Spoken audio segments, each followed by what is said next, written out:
Je pensais à ça précisément à l'instant. Donc nous avons une pièce. Qu'est-ce qui fait l'interface entre la structure physique et les plans de conscience supérieure?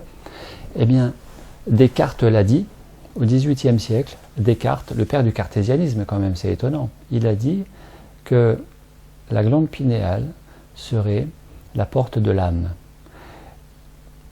La glande pinéale, c'est une petite glande qui fait 1 cm sur un demi-centimètre, qui est à peu près croisée entre l'horizontale ici et la verticale ici, et l'horizontale là. C'est à peu près au centre du cerveau, entre les deux oreilles, à peu près comme ça. Et pour les scientifiques et médecins, en médecine occidentale, c'est une glande endocrine très importante qui serait le chef d'orchestre de toutes les glandes endocrines et qui conditionnerait toute l'hormonologie du corps physique.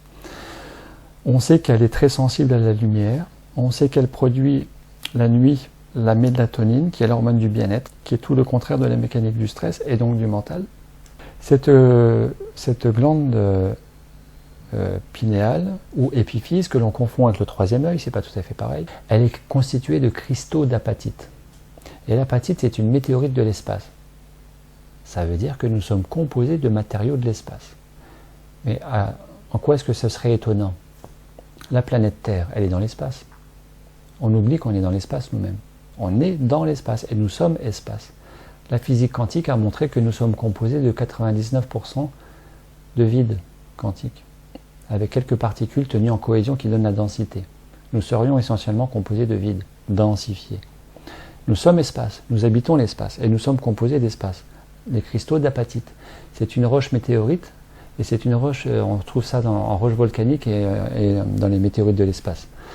Des cristaux d'apatite qui ont une capacité de piézoluminescence, c'est-à-dire de capter l'énergie photonique, les biophotons, le prana, et le transmettre à l'organisme, avec des relais, capteurs relais, qui sont des cristaux d'apatite, mais ailleurs encore que là, et non pas simplement que dans l'épiphyse. On trouve de ces cristaux d'apatite dans l'émail des dents, dans le squelette, dans les tissus conjonctifs, dans les ganglions, il y en a partout. Et ça fait relais. Ça fait relais pour amener cette énergie jusqu'à la cellule. Nous serions composés de 60-70 milliards de cellules. Dans chaque cellule, il y aurait plusieurs centaines de mitochondries. Les mitochondries, c'est la centrale énergétique qui produit l'énergie que les médecins appellent ATP, adénosine triphosphate. Mais cette ATP, elle est conditionnée par l'apport de l'énergie apportée soit par la nourriture solide, soit directement, sans support solide, par l'organisme qui pompe à l'extérieur. Et qui va, avec une enzyme protéinique intermédiaire et indispensable, produire l'ATP. Et cette enzyme, elle s'appelle le cytochrome C-oxydase. Le cytochrome C-oxydase a été mise en évidence par une chercheuse biologiste humaine russe, Tina Karu, 90, 91, 92 par là, qui avait été mandatée par la recherche spatiale soviétique pour les avantages de ce que la nourriture pranique aussi peut apporter directement au niveau de l'armée et de la NASA. La NASA, la recherche spatiale russe et américaine et l'armée sont très en recherche de ça, puisque ça fait des économies de nourriture, de budget, ça rend plus fort, etc., etc. Donc il y a plein de choses qu'on ne sait pas.